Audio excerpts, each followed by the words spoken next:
to start today with something that might surprise you. I don't think affirmations are the problem. I also don't think that they're the solution. I know that might sound strange coming from someone who believes deeply in inner transformation, but hear me out. A lot of women reach a point where they're asking, I've been saying these affirmations for years. I've changed so much. So why do I still fall back into the same patterns? If you've ever thought that, you're not alone. And I don't think that you failed. I think that you've taken mindset work as far as it can go. And now you're being invited into something deeper. So today let's talk about the difference between mindset work and identity work. Because understanding that difference changed everything for me. And I think it'll change how you look at your own growth too. So let's start with what is mindset work? Mindset work is about what you're thinking, becoming aware of your limiting beliefs, replacing negative thoughts, practicing gratitude, using affirmations, visualizing, choosing empowering thoughts over disempowering ones. And I want to be really clear. All of that has real value. It's helped, God, millions of people. It's probably helped you. It's definitely helped me. Mindset work is usually what starts the healing journey. It's what gets you to, oh, I don't have to believe everything I think. That's powerful. But here's where a lot of women get stuck. They start believing that if they just repeat the right thought enough times, life will automatically change. And when it doesn't, they assume they're doing something wrong. So let's talk about why affirmations work until they don't. Picture someone who spent, I don't know, 30 years believing I'm not enough. One morning, she stands in front of the mirror and says, I am worthy. I am abundant. I deserve love. Could those words start creating change? Absolutely. Especially if she's never challenged her inner dialogue before. But here's the real question. What happens when life puts that belief to the test? When someone rejects her? When a client says no? When she doesn't get the opportunity? When she makes a mistake? That's when you find out whether the affirmation really became her identity or whether it was just a thought she was practicing. Identity gets revealed under pressure, not during your morning routine. When life gets uncomfortable, that is when your identity speaks the loudest. So let's talk about the difference between thinking and being. And here's the simplest way I can put it. Mindset work says, what am I thinking? Identity works asks, who do I believe I am? Completely different questions. Because your identity isn't built by what you say, it's built by what you've repeatedly experienced, the roles you've played, the stories you've carried, and the meaning you attach to all of it. Take two women, both saying the same affirmation. I deserve success. One truly believes her worth doesn't depend on proving herself. So she launches her offer. Someone says no. She's disappointed and she keeps going. The other says the exact same words, launches, gets a no, and immediately thinks, I'm not good enough.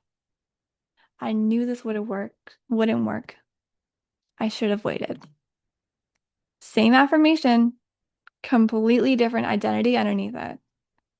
And that's exactly why affirmations plateau. Eventually, your identity overrides your intentions. So, what does identity work really look like? Well, I'm glad you asked.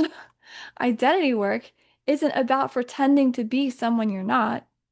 It's uncovering the version of you that's been buried under years of conditioning. Think about the identities a lot of us inherited. I'm the peacemaker. I'm the responsible one. I'm the one who doesn't ask for help. I'm the one who has to earn love. I'm the one who takes care of everybody else and keeps it all together. I am this sign, so I carry these attributes. I carry these traits. None of those showed up overnight. They got built through repetition, survival, adaptation.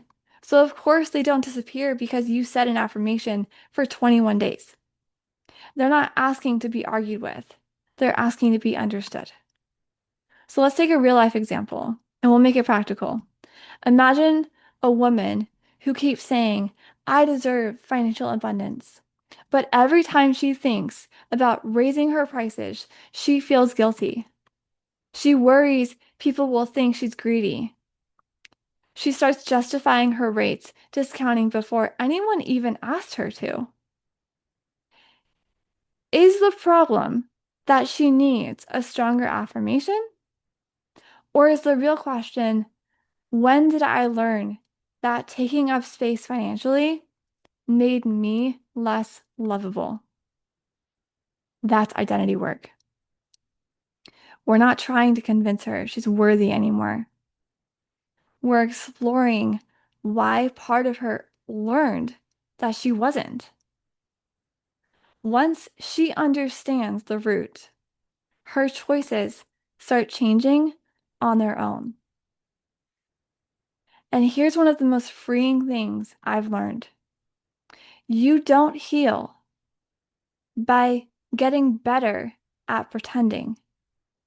You heal by getting more honest, more curious, more compassionate with yourself. When something keeps repeating in your life, don't ask, what's the perfect affirmation? Ask, what part of me still believes this pattern is necessary? That's where the conversation really changes. And that's where growth becomes sustainable. Because you're not trying to silence a part of yourself anymore. You're trying to understand it. And this is why I love soul clarity work so much. We're not fighting your mind. We're not forcing positive thinking. We're not telling you your fear shouldn't exist. We're slowing down enough to ask that fear or what that fear is really trying to protect. What identity you've been carrying and whether it still belongs to you. I don't believe transformation happens when you overpower yourself. I really believe it happens when you understand yourself deeply enough that a different way of living finally becomes possible.